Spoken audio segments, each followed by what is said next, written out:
A reading from the Holy Gospel according to St. Luke, chapter 9, verses 18 to 22. Passage taken from the Message version of the Bible. One time when Jesus was off praying by himself, his disciples nearby, he asked them, "What are the crowds saying about me, about who I am?" They said, "John the Baptizer. Others say Elijah. Still others say that one of the prophets from long ago has come back."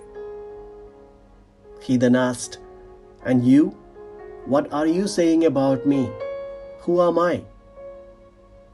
Peter answered, "The Messiah of God." Jesus then warned them to keep it quiet. They were to tell no one what Peter had said.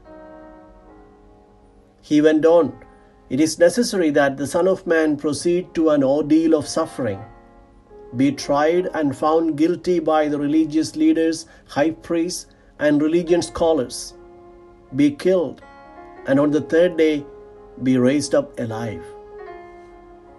The Gospel of the Lord.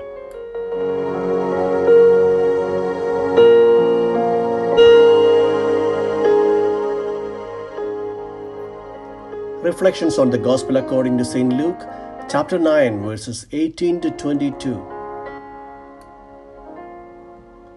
From the very beginning of Jesus' ministry, with the temptation in the wilderness, the devil tried to get Jesus to confess his true identity. We read in the Gospels that the devil was telling Jesus, "If you are the righteous one, if you are the Son of God, do this, do that. Show to the world your powers." And then, after several healings or in a few encounters, the demons were shouting at him with these same words, "You are the righteous one, you are the Son of God." But the Gospel says, he silenced them. In his reflections on the passage, Pope Francis had commented that the devil is intelligent. He knows more theology than all the theologians together. And so he wanted Jesus to confess, "I am the Messiah. I have come to save you."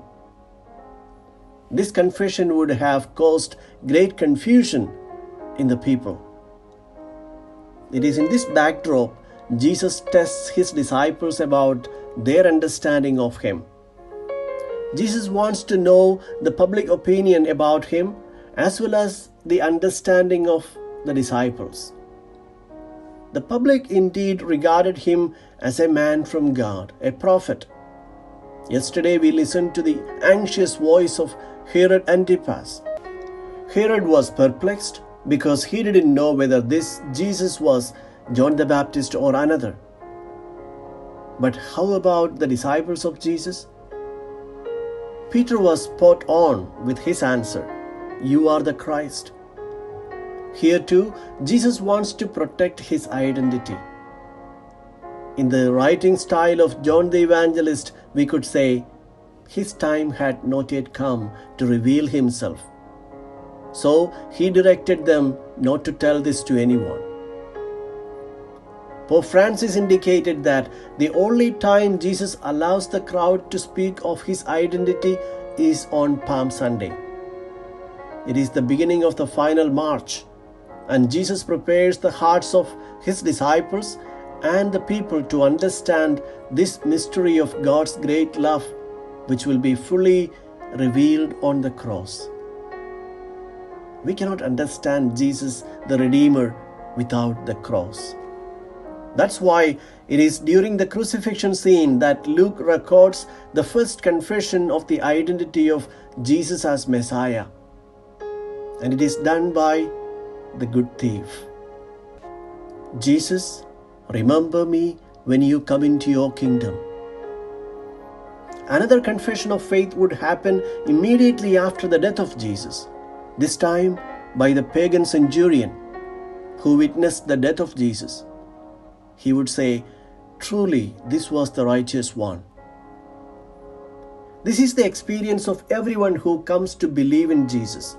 Step by step, He prepares us to understand Him well. And He prepares us to accompany Him with our own crosses on the path towards heaven. This is the only way to understand the identity of Jesus, the way of the cross.